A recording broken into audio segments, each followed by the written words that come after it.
Dengan Tuhan yang perkasa, bangga enggak? Amin. Kalau kita bangga, saudara, pasti hidup kita itu tidak akan pernah sama lagi, saudara. Akan berbeda, betul? Ya, seperti minggu kemarin dia bilang, ya Tuhan itu luar biasa, Tuhan itu dahsyat gitu, saudara. Dikatakan di mana ada Roh Tuhan, di situ ada kemerdekaan. Sudah menikmati kemerdekaan belum? Hah? Sudah? Mister sudah? Dalam hal apa? Ayo. Hah? Dalam hal apa sudah merdeka? Harusnya dalam segala hal. Betul nggak? Betul nggak Pak Siti? Iya, harus dalam segala hal. Kalau enggak kita rugi loh saudara. Bertahun-tahun kita ikut Tuhan, rajin ibadah, rajin lakukan ini. Tapi hidup kita kok sama aja. Hidup kita apa? Status, apa? Bukan status, statis. Tahu? Flat. Saudara merasakan nggak? Hati-hati ya. Kalau hidup kita flat aja saudara, statis saudara, mesti tanda tanya, kenapa ini ya? Ya, orang-orang seperti ini biasanya apa? Ketika bangun pagi itu hidupnya nggak bergairah gitu. Ini yang dibilang apa? Hidup apa? Segan, mati, tak mau. Ada lagi, hidup tak mau, mati tak mau.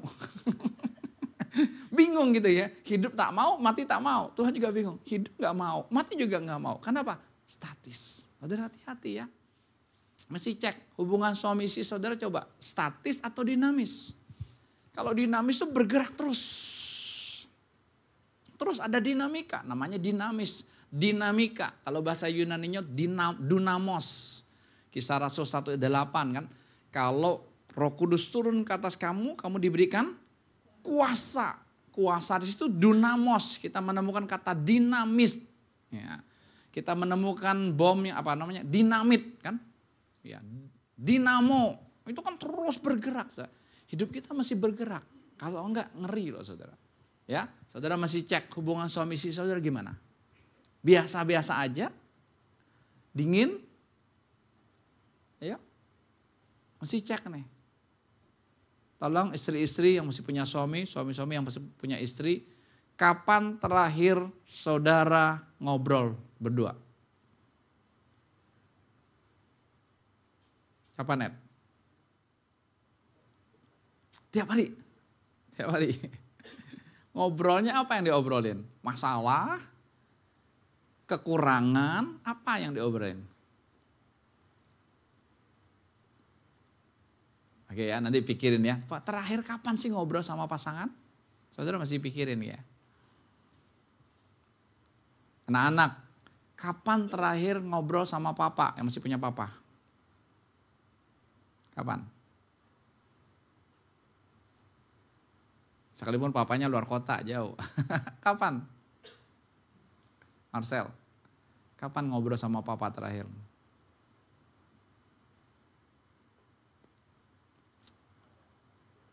Tiap hari, kok mikirnya lama amat? Mikirnya lama amat tiap hari. Felix, kapan ngobrol sama papa? Hah? Jumat yang lalu.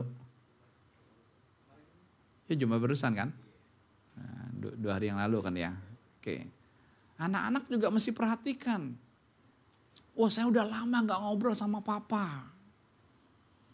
Saya cuma ngobrolnya sama mama aja. Ada apapun saya ungkapkannya sama mama aja. Hati-hati. Ingat, kenapa? Karena gambaran Yesus itu papa. Ingat ya, suami istri juga sama kan? Gambaran Yesus itu suami. Hubungan suami istri itu hubungan Kristus sama jemaat. Jadi saudara jangan anggap remeh, itu manifestasinya. Kalau saudara kita suami istri udah lama gak ngobrol. Diam-diaman. Udahlah, udah dingin, udah biasa aja. Saudara, hati-hati. Saya tanya lagi nih. Supaya kita betul-betul terbuka. Jawab aja dalam hati masing-masing ya. Suami istri, kapan terakhir melakukan hubungan intim?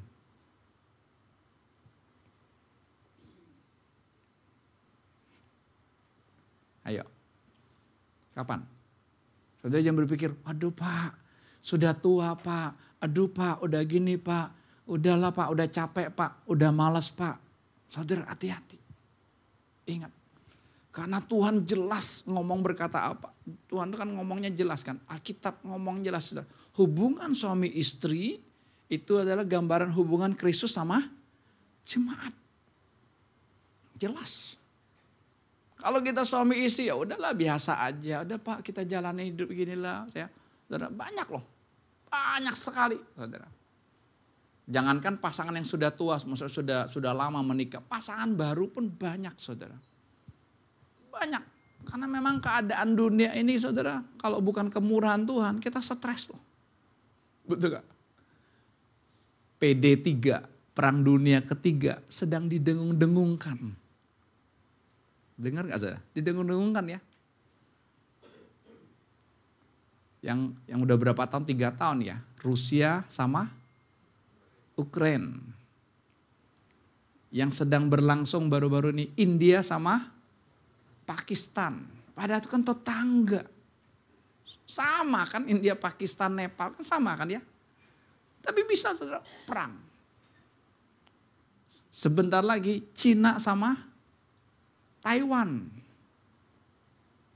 Sama-sama Cina kan. Sama-sama Tionghoa coba lihat ya. Lihat. Itu sedang-sedang didengungkan. Saudara kita tinggal ini ya dalam keadaan dunia yang nggak baik-baik aja. Jangan bilang baik-baik loh saudara. Tenang kita di sini ya. Betul nggak? Tapi yang tinggal di Ukraina, yang tinggal di Taiwan saudara, yang tinggal di Korea Selatan, ya sekarang Pakistan sama India saudara. Wah, setiap hari deg-degan nggak? Iya deg-degan. Apalagi yang tinggal di Gaza gitu ya. Orang-orang Palestina, wah berapa banyak anak-anak yang mati saudara. Dunia ini dalam keadaan tidak baik-baik aja. Saudara. Ya, tapi ingat kita nggak terpengaruh harusnya. Itu nggak terpengaruh. Karena apa? Karena ini bukan tempat tinggal kita. Bukan. Dunia ini cuma sementara aja saudara. Sementara aja. Biar kita bisa menikmati dinamika dengan Tuhan. Ya. Di anak-anak ingat ya juga. Oh saya udah lama nih gak ngobrol sama papa. Saya benci sama papa. Saudara, kalau engkau sebagai anak benci sama papa. Saudara, engkau sulit bangun hubungan sama Tuhan Yesus. Sulit. Pasti ada penghambat, pasti ada penghalangnya. Saudara. Kalau anak benci sama orang tua, sulit. Sama-sama seperti istri benci sama suaminya. Tidak bisa mengampuni kesalahannya saudara. Terus ingat terus kesalahannya. Ingat terus masa lalunya. Gak bisa. Kita gak bisa. Saudara mau bilang hubungan sama Tuhan baik, gak bisa. Makanya gini, banyak kita di dalam hati kita itu kita gak merasakan kasih Tuhan. Karena flat tadi kan. Gimana sih saudara tanya sama saya, Pak gimana sih merasakan kasih Tuhan itu? Tuhan udah mengasihi kita habis-habisan, Tuhan sudah jor-joran saudara. Ya, dia bukan hanya kasih hidupnya buat kita saudara. Bahkan dikatakan apa, tetesan darah terakhirnya ketika ditombak itu kan udah gak keluar darah lagi, keluarnya air saudara. Dia kasih buat kita semua saudara. Tidak cukup itu, dia berkati kita. Enggak, coba saudara kalau gak dikasih duit, gak diberkati saudara. Saudara mau ikut Tuhan lagi? Enggak. Betul gak? Tuhan main duit juga loh buat kita loh. Supaya kita tertarik sama dia saudara. Apalagi tidak cukup itu, banyak Tuhan korbankan orang-orang di sekitar kita yang saudara gak sadar. Karena apa? Demi untuk mendapatkan kita. Banyak loh. Kalau saya cerita hidup saya bilang, waduh Tuhan udah stop deh, jangan Tuhan. Terlalu banyak yang dikorbankan. Kenapa? Karena saya ngeyel. Karena saya keras kepala. Karena saya gak membuka hati saudara. Orang dikorbankan. Demi apa? Untuk dapetin kita. Saudara lihat ya. Untuk dapatkan Nuh sekeluarga saudara. Saudara tahu berapa miliar orang yang dikorbankan? Diperkirakan jumlah zaman Nuh yang air bah itu sama seperti jumlah manusia saat ini. Kurang lebih 8M. 8 miliar. Yang selamat cuma 8 orang. Gitu. Alkitab jelas menulis apa? Nuh dapat kasih karunia Tuhan. Tapi banyak gak yang dikorbankan? Banyak saudara. Tapi apa Tuhan korbankan, Tuhan cuekin mereka? Enggak. Surat Petrus menulis apa? 3 hari ketika Tuhan mati itu di alam roh, dia pergi memberitakan kabar baik kepada siapa? Kepada orang-orang yang mati di zaman Nuh. Itulah cinta Tuhan. Dia musnahkan, tapi dia selamatkan juga. Karena cintanya Tuhan kan. Yang terima, yang nyambut di alam roh, ya mereka selamat. Tapi yang tetap ngotot, tetap keras kepala, saudara nggak bisa. Saudara, kenapa? Karena hidup kita, Tuhan mau ajarkan kita hidup itu berdasarkan apa? Sense. Atau kalau bahasa rohaninya, kita hidup itu berdasarkan insting. Saya kasih khotbah judul hari ini, hidup dari insting. Saudara jangan hidup pakai ini. Saudara hidup pakai ini, saudara stres. Enggak. AI, ya kalau Cina DeepSeek ya. Ya, itu saudara mengalahkan kecanggihan manusia. Padahal itu buatan manusia loh. Elon Musk bilang apa? Saya takut sama AI. Padahal itu buatan manusia. Tapi manusia sendiri takut dengan buatannya. Enggak. Karena dia udah banyak menggantikan pekerjaan-pekerjaan loh saudara. Makanya enggak heran begitu banyak orang nganggur saat ini. Kemarin sebelum buka cabang, ya butuh karyawan kan saudara. Ya ada salah satu anak datang saudara, dia cuman ya hanya sampai kelas 7 SMP 1 aja saudara datang. Ya usia sekitar 18 tahun. Dia datang ngobrol dengan saya gitu. Kamu nanti saya tempatin gini ya. Mau Pak, yang penting saya jangan nganggur. Saya kasih kamu gaji segini dulu ya percobaannya. Mau Pak, yang penting saya jangan nganggur. Nanti saya kasih uang makan kamu segini ya per hari. Mau Pak, yang penting saya jangan nganggur. Bahasa, yang penting saya berulang-ulang kali saudara. Ya udah, kapan saya masuk datanya? Hari ini aja masuk, langsung. Yang satu lagi saudara, ini ada 2 yang baru masuk. Saya masih butuh lagi ya. Kalau bisa masing-masing 4 gitu loh. Sekarang baru masing-masing 3 kan. Ada satu lagi datang, ya teman dia, flat.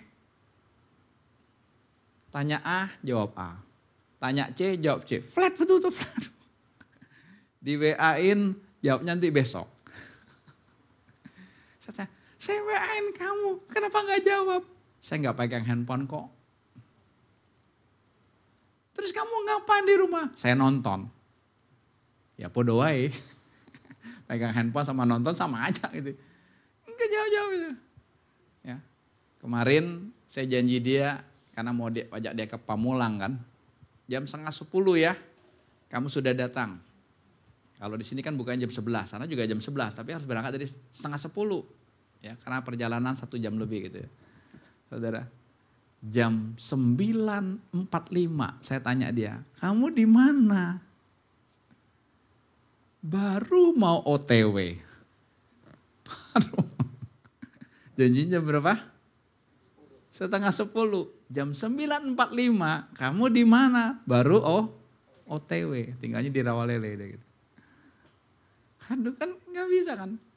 Tiba-tiba sudah, maksudnya tibanya yang jam 10:10. Kok saya sudah sampai? Berapa lama terlambatnya? 9:30 janjinya, dia datangnya jam 10:10. Berapa lama? 40 menit. Kira-kira gemes gak? Hah? Oh ya udah Pak, lain kali Pak, Bapak janjinya gini, kalau berangkat jam 9:30, lain kali janjinya jam 9. Ya gak bisa juga dong. Seringkali dulu kan gereja gitu kan, udah kita tulis aja jam 6:30, nanti kita mulai jam 7 biar orangnya penuh. Ya gak bisa. Gak bisa. Saudara kalau saudara nggak punya sense, nggak hidup dalam insting rohani, saudara ibadah jam 7, saudara datang 7:30. Saudara ibadah jam 8, saudara datang 8:30. Ibadah jam 10, saudara datang jam 10:30. Pokoknya udah kebiasaan terlambat setengah jam. Ya, kalau nggak terlambat itu nggak mantep di sininya tuh. Itu loh. Apa? Itu gaya hidup. Bisa nggak? Harusnya enggak. Udah saya bilang, Jacob, udah berangkat dulu udah kalian. Udah dia di toko sini aja. Harusnya kan dia di Pamulang gitu ya. Udah dia datang, saya ngomong, kamu gimana sih? Kan janjinya 9:30 semalam kamu bilang udah oke. Dia jawabnya apa? Saya baru tidur jam 5 pagi kok. Ade, anak baru 19 tahun, 20 tahun. Baru tidur jam 5 pagi. Lo ngapain? Ma gua kambuh. Anak belasan tahun mahnya udah kambuh. Gitu. Mama kamu tahu nggak? Nggak tahu. Kamu nggak kasih tahu? Nggak kasih tahu. Memang dari awal itu saya sudah lihat ini wajah terluka gitu loh. Ya wajahnya nggak ada senyumnya gitu loh. Kamu anak keberapa? Anak ketiga. Berapa saudara? Ya 3 saudara. Anak bungsu kan? Laki semua. Oke. Papa mama masih ada nggak? Papa saya sudah papa sambung. Udah. Lihat singkat aja gitu aja langsung ketahuan kan. Ini anak kamu ini terluka saya bilang gitu. Ya, benci gitu sama orang tua gitu. Apalagi anak laki-laki, anak bungsu gitu kan ya. Jadi betul-betul tidak bisa. Tapi ya udah. Ya urusan. Ingat, Tuhan mau kita hidup itu berdasarkan insting. Coba saudara lihat sekeliling saudara binatang. Binatang tuh hidupnya kan dengan insting. Betul? Di kebun sebelah, di dalamnya itu ada pohon pepaya Bapak Ibu. Ya dulu saya kalau dia istri motong pepaya, bijinya tuh saya taburin aja dong. Jadi gak ditanam khusus, tabur aja gitu, tumbuh gitu. Sekarang gede, sudah sampai di atas genteng rumah orang. Karena berdepentar kan. Ya, itu kalau udah kuning dikit aja saudara, burung-burung kutilang kayaknya gitu, agak gede. 3-4 ekor datang saudara sambil nyanyi. Saya kalau buka jendela bangun tidur gitu lihat kutilang. Pertanyaan saya, siapa yang kasih tahu burung itu? Di Duta Garden, di blok C6 nomor 7, Kafring nomor 7. Ada pohon pepaya yang lagi matang. Siapa yang kasih tahu? Yusra.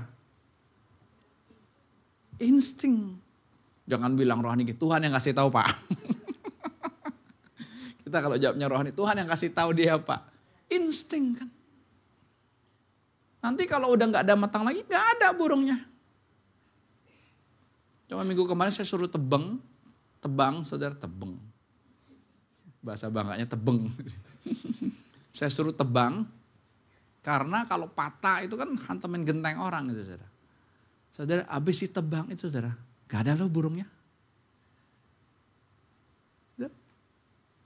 Saya pernah lihat video saudara, atau di Instagram atau di YouTube saudara. Domba-domba, kandangnya gede saudara, gede banget. Tiba-tiba domba-domba ini dia kumpul, menyatu saudara. Gak lama kemudian angin tornado datang. Pertanyaan saya lagi, siapa yang kasih tahu domba-domba ini ada angin tornado? Siapa Badirin? Insting.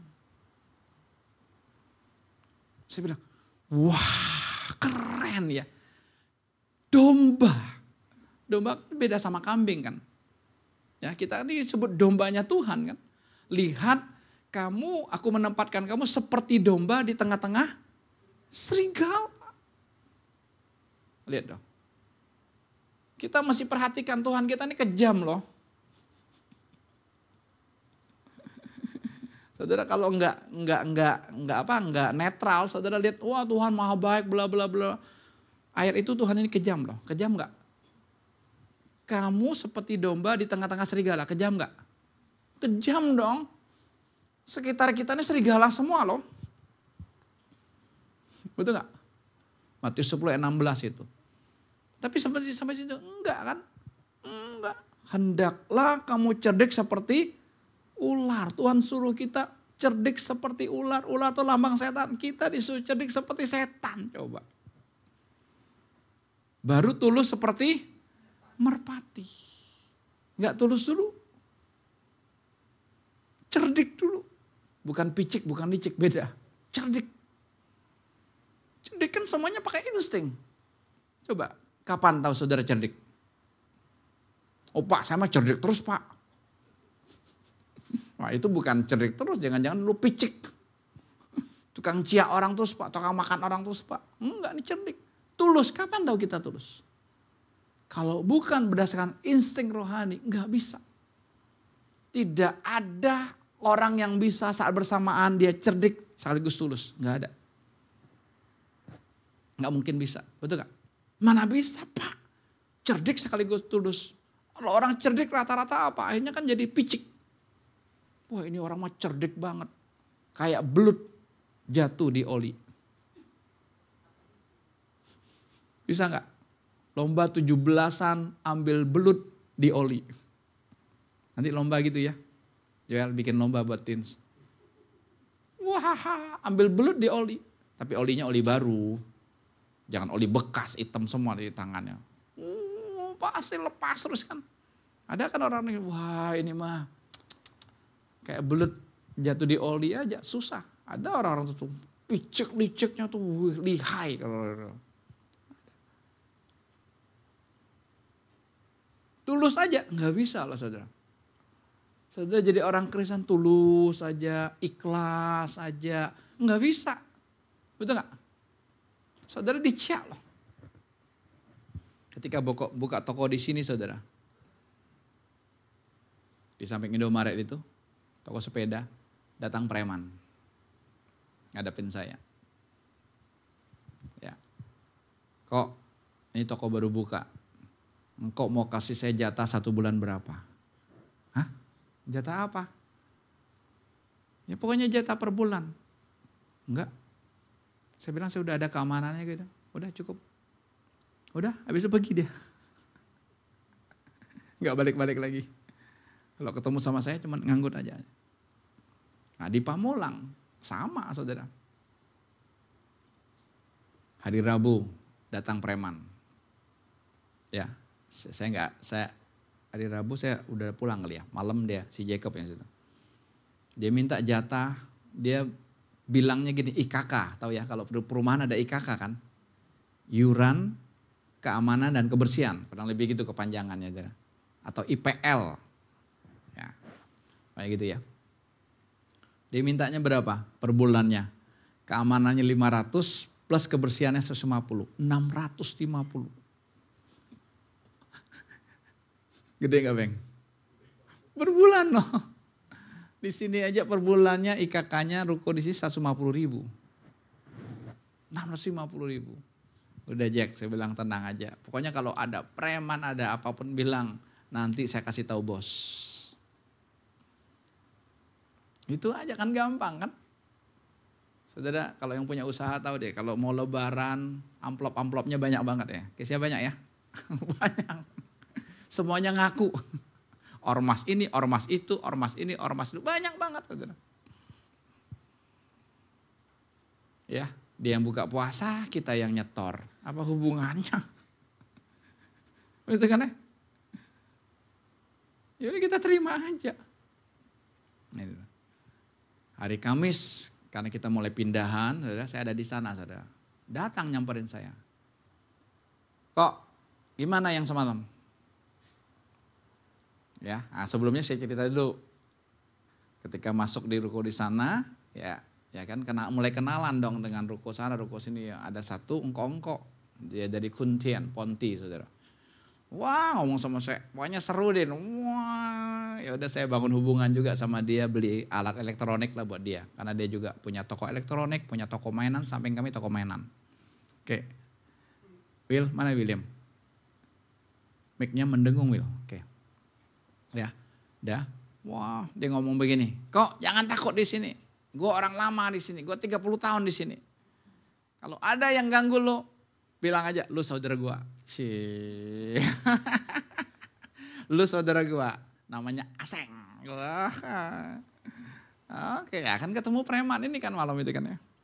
Gimana kok? Yang semalam 650 per bulan. Saya cuma ngomong gini, gue saudara Aseng. Itu preman langsung mundur loh dia. Enggak ngomong A, enggak ngomong B lagi. Oh ternyata nama Aseng berkuasa. Tapi saudara tahu enggak di hati saya gini.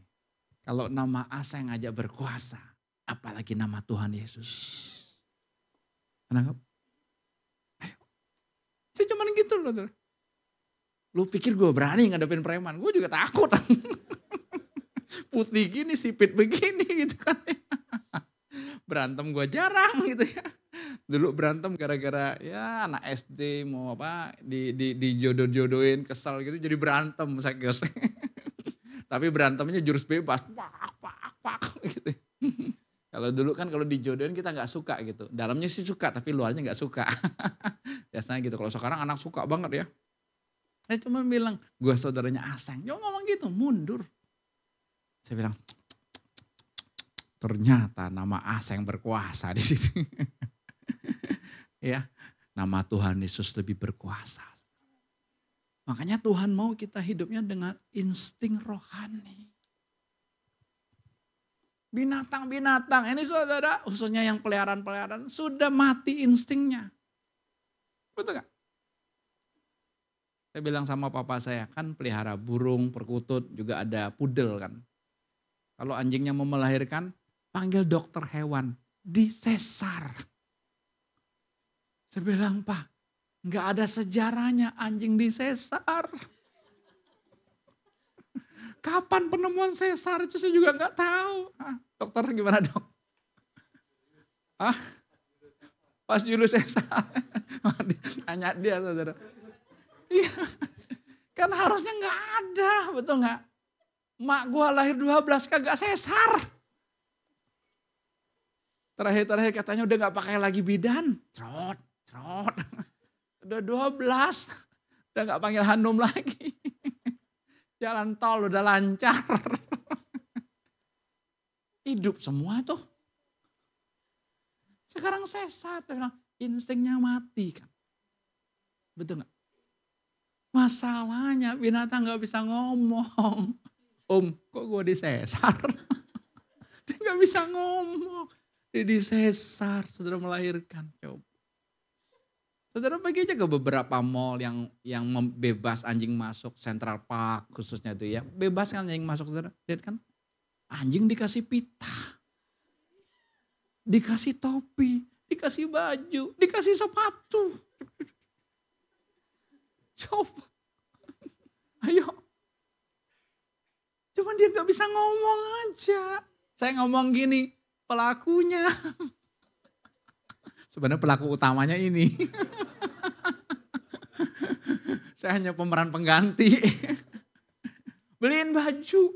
Saudara tahu gak baju anjing lebih mahal dari baju gua. Yang saya pakai ini murah. Mahal loh. Betul Bu, mahal. Makanannya tahu gak makanannya? Dia kan gak boleh yang murahan. Makanannya gak tahu merek apa. Yang mahal. Betul, makanan dia lebih mahal dari makanan saya. Saya makan bakmi cuma 20.000. Dulu saya beli itu 1 kilonya di atas 100.000 loh Bang. Pokoknya yang bagus punya itu loh. Yang bungkusannya aja bagus. Lihat. Binatang tuh mati insting rohaninya. Termasuk kita juga mati. Kenapa kita tidak hidup lagi dengan insting? Kita hidupnya udah pakai ini. Sama gak? Coba. Makanya orang yang hidup pakai ini saudara lihat. Rata-rata itu hidupnya bisa flat. Dingin. Melakukan apapun udah rutinitas. Kenapa? Semuanya udah jalan sini. Tapi kalau saudara mulai start hari ini. Hidup dengan insting rohani. Saudara lihat. Wih hidup ini kok enak banget ya. Kenapa? Terus. Itu binatang itu harusnya hidupnya enak banget. Kan berulang kali saya bilang kalau pohon lengkeng di depan rumah itu kalau mulai berbunga. Wih. Apa namanya itu? Lebah. Lebah-lebah kecil gitu. Kecil-kecil dia. Warna gold gitu. Datang. Wah saya gak bisa ngitung. Saking banyaknya gitu. Untuk apa? Penyerbukan. Coba kalau gak ada dia. Buahnya jadi gak? Gak jadi kan. Saya bilang Tuhan. Siapa yang kasih tahu dia? Di Duta Garden ada pohon lengkeng yang lagi berbunga. Ya. Semuanya mereka berdasarkan insting. Saudara pasti sering mendengar, saudara, ikan-ikan. Kalau tiba-tiba di pantai jadi banyak ikan. Tanda apa? Tanda apa? Tsunami akan datang.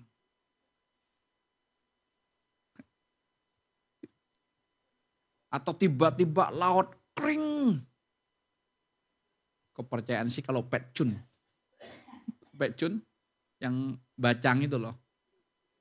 Itu bisa kering airnya gitu loh. Di pantai ya Ji ya. Kering. Kalau kami dulu pecun mesti mandi air sumur. Hah? Sip jitiam kata Aji itu. Jam 11. Ah, airnya engsiso, air sumur yang ada ikannya. Ikan sepat gitu loh. Mandi loh. Itu percayanya. Pergi ke pantai. Pasti tuh ramai pantai. Kering gitu loh. Ya pengetahuannya bener memang kan. Hebat tuh ya. Makanya orang Cina tuh wih canggih. Coba lihat saudara tanggal 1 tanggal 15 ya Cina ya. Betul kan bulannya ya. Tapi tetap kalau kita hidup berdasarkan logika. Apa yang kita pikirkan saudara. Gak ketemu. Kemarin saya baru dengar podcastnya Dr. Ryu Hasan. Saudara gak apa-apa ini ahli bedah. Dokter ahli bedah saudara. Kemarin dia bahas tentang cinta. Dia bilang gini, cinta itu tidak pakai logika. Kalau yang pakai logika gak bisa bercinta. Cinta itu tanpa logika. Coba orang lagi jatuh cinta. Ya. Di mana pacarnya? Luar kota. Datang gak? Datang dong. Kok gak capek? Kenapa? Di luar logika.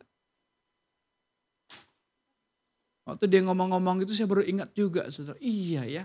Dulu kan ya masa remaja kan tetap masih ada ada suka sama cewek gitu loh. Ya.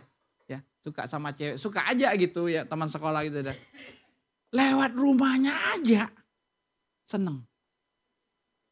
Baru lewat rumahnya, baru lihat genteng rumahnya aja hati senang. Oh iya ya benar juga ya. Cinta tanpa logika. Betul ya Herin ya? Hah? Lihat motornya Yunus aja dulu senang banget. Baru lihat motornya loh. Itulah cinta tanpa logika. Jadi gak bisa kalau pakai logika, coba pakai perhitungan, pakai kriteria, gak bisa. Semuanya pakai apa? Pakai insting. Nah namanya insting rohani. Saudara, kalau saudara gak pakai insting, gak bisa. Ya. Kenapa kita banyak terluka ketika melihat sesuatu, ya? Kita sayang sama istri kita. Tapi di satu sisi kita keras misalnya gitu. Kok bisa begini? Saya sayang sama dia. Sama anak misalnya. Kita sayang sama anak kita. Tapi di satu sisi kok kita bisa keras? Saudara mesti cek. Kita tidak hidup berdasarkan sense lagi. Ya.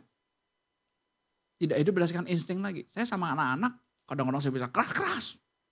Udah. Tapi lembut-lembut. Udah saya ngikutin aja. Saya tidak mau buat mereka ini saya nggak mau punya prinsip gini, cukup saya yang susah, mereka jangan susah, enggak. Itu bahaya. Orang tua banyak berpikirnya gitu. Saya nggak mau anak cucu saya susah, cukup aja saya susah, jangan. Ya susah aja dalam kutip kerja mereka mesti disiplin bangunnya dan sebagainya, jangan takut, nggak apa-apa kok. Ya yang saya bilang yang anak buah satu ini kan. Gimana mau ngomong apa? Dia bertidurnya jam 5. Gak bisa tidur karena apa? Makanya sakit terus itu saudara.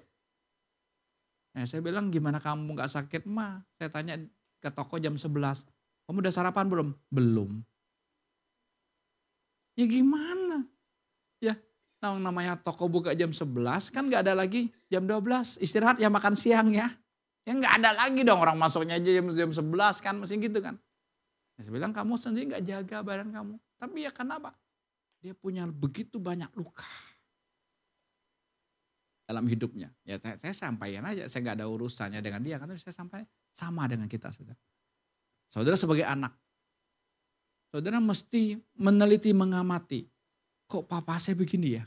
Kalau mama saya begini ya? Saudara jangan sakit hati dulu, jangan terluka dulu, tapi cek. Kenapa papa saya kok kejam begini ya? Saudara cek kakek nenekmu dari papa. Ya, kenapa mama saya ini kok nggak ada perasaan sama sekali? Kalau ngomong tuh kasar ya, cek aja dulu papa mamanya dia. Nenek atau kakek kamu, cek dulu aja. Ya, yang kenal gitu, minimal gitu. Saudara. Kenapa? Karena ini warisan. Kalau kita mengerti konteks ini, saudara, kita nggak akan mungkin kesel sama papa mama. Kenapa? Karena papa mama melakukan itu, dia juga nggak sadar. Gitu. Insting rohani kita nggak sadar, tapi cara kerja setan juga sama, kita nggak sadar. Kenapa? Setan itu selalu jiplak apa yang Tuhan kerjakan dan lakukan. Tuhan lakukan apa? Tuhan bilang sama Daud, anak cucu orang benar tidak minta. Tapi bahkan akan memutangi, memberi. Itu jalur cara kerja Tuhan. Iblis sabotase, iblis ambil itu saudara, iblis turunin apa? Kutuk keturunan. Ya. Jadi semuanya itu cara kerjanya diambil oleh iblis. Ya. Kita balik lagi, ya kita hidupnya insting rohani. Ini yang namanya kitab Ibrani 8, nanti saudara bisa baca 8-10 dikatakan apa? Tuhan sudah taruh hukum-hukumnya di dalam hati kita dan tulis di pikiran kita. Sehingga apa? Sehingga kita itu tanpa disuruh, kita sudah tahu apa yang dilakukan. Tanpa dikasih tahu, kita bisa tahu.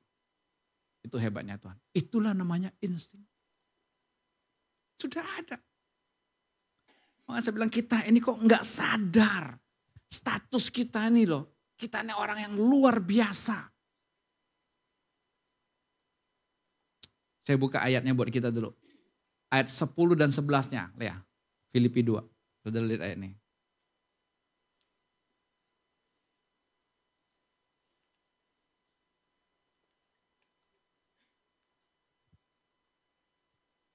Filipi 2 ayat 10 dan 11. Kita baca sama-sama yuk. Supaya dalam nama Yesus apa? Bertekuk lutut segala yang ada di langit dan yang ada di atas bumi dan yang di bawah bumi. Di langit. Atmosfer ini. Yang di bumi. Di atas tanah ini. Yang di bawah bumi apa? Laut. Berarti air, tanah, udara, saudara. Yang berkuasa siapa? Tuhan Yesus. Bertekuk lutut, saudara. Ayat 11. Dan segala lidah mengaku Yesus Kristus adalah Tuhan bagi kemuliaan Allah Bapa. Saudara lihat di situ. Semua lidah. Berarti semua yang punya lidah. Nanti saatnya mereka harus mengaku. Mau tidak mau. Semuanya. Ayo ingat, saudara jangan bangga saya jadi orang Kristen. Saya punya agama Kristen. Jangan bangga.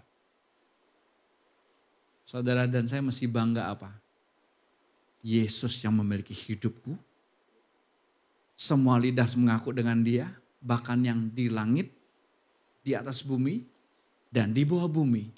Semuanya harus mengaku. Itu ada di mana sekarang? Ada di mana? Ada di hati saya. Ada dalam hidup saya. Kalau kita sadar ini saudara, lihat hidup kita akan berubah total. Saya bilang tadi, kita nggak akan mungkin flat. Kita nggak mungkin adem aja saudara. Atau bahasanya apa? Mati rasa. Sama istri mati rasa. Udah nggak ada rasanya lagi. Mestinya saudara, nyenggol istri pun tetap masih nyetrum. Salomo kesenggol Esther nyetrum gak? Hah? Nyetrum, bukan konslet. Hah? Dulu konslet ya. Senggol sedikit, bacok. Sekarang nyetrum ya. Suami istri kalau nggak nyetrum lagi, wah. Itu bisa jadi indikasi sama Tuhannya kita nggak nyetrum. Minggu kemarin kan saya ceritakan di ruko yang baru gitu ya. Konslet terus saudara. Istri saya bilang, lo yang konslet. Saya sambut. Tuhan gua konslet nih Tuhan. Masih mengadakan kekuatan sendiri ya. Bingung di mana ya? Si tukang bilang, oh cuman debu aja. Diberesin. Tunggu sampai siang nggak turun. Ya udah. Besok saya datang turun lagi. Di mana titiknya ini? Saya bilang Tuhan gue nyerah. Dari mana mulainya lagi? Ini bangunan 30 tahun, kabel semua di dalam semua. Gimana mulainya? Kan gak bisa kan? Ya udah Tuhan gue nyerah deh Tuhan, betul-betul gak sanggup. Tuhan yang udah kasih ini udah aku nyerah. Ya puji Tuhan.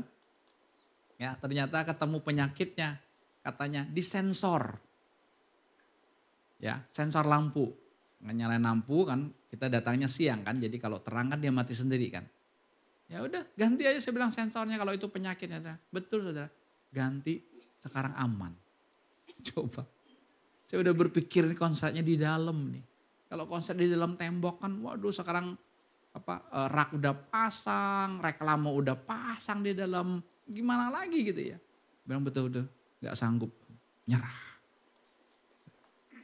Balik lagi yuk. Tuhan mau kita hidup dengan insting rohani.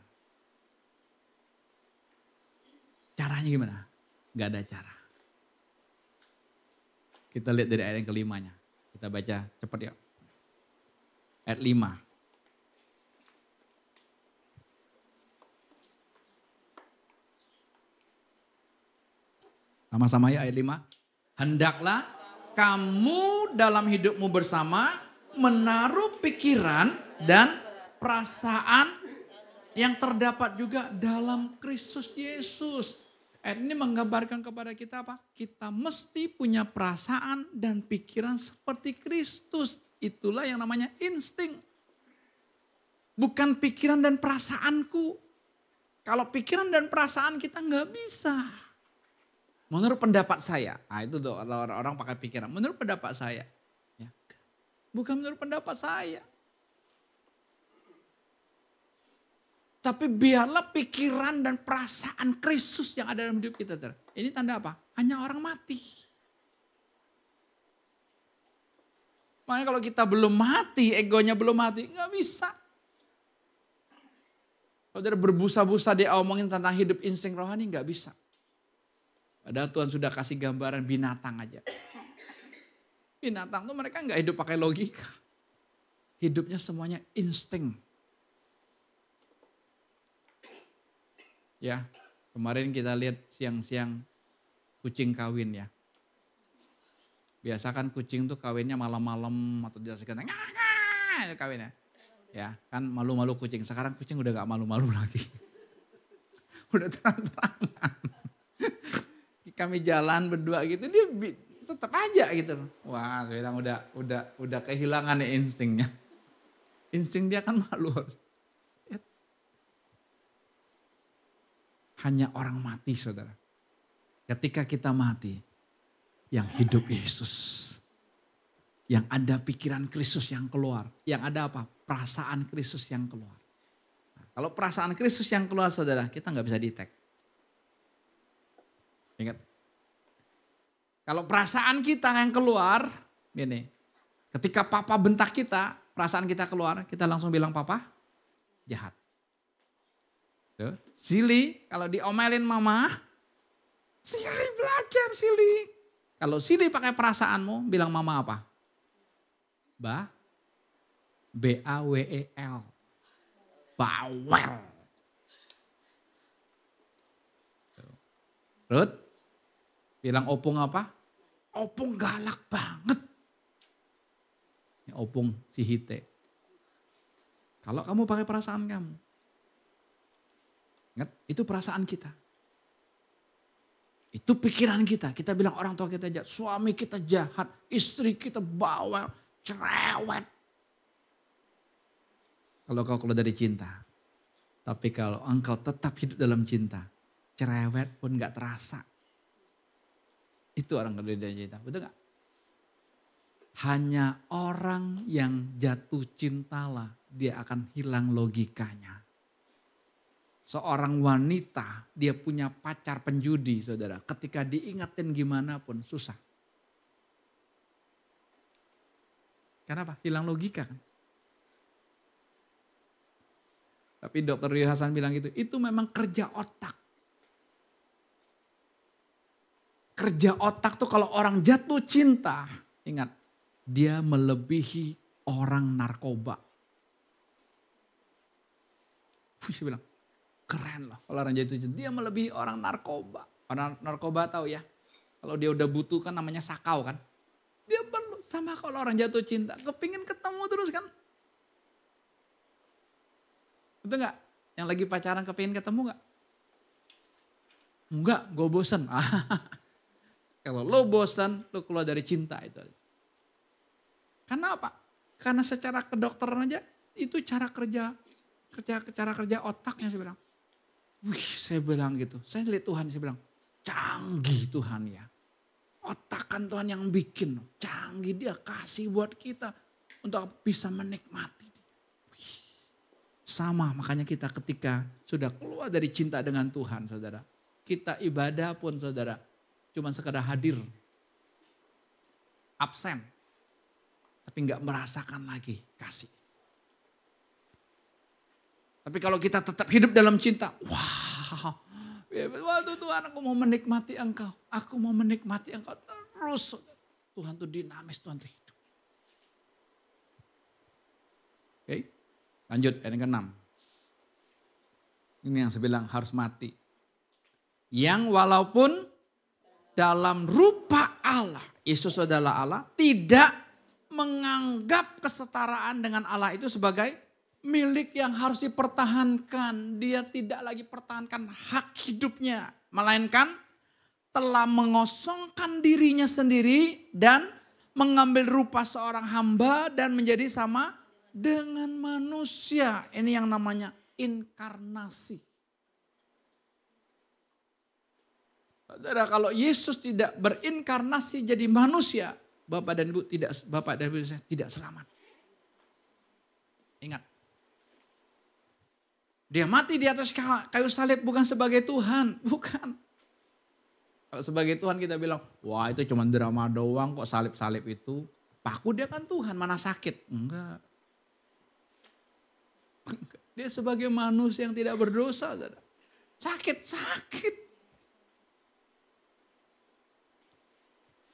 Lanjut. Ayat yang ke-8. Dan dalam keadaan sebagai manusia, perhatikan. Dalam keadaan sebagai manusia, ia telah merendahkan dirinya dan taat sampai mati, bahkan sampai mati di kayu salib. Itulah sebabnya Allah sangat meninggikan dia dan mengaruniakan kepadanya nama di atas segala nama. Hebat Tuhan kita. Tuhan mau kita sadar hari ini. Hidup yuk berdasarkan insting rohani. Jadi jangan pakai logika. Ya, bukan baterainya, bukan. Suaranya tidak keluar, Will. Ya. Oke, coba ganti mic.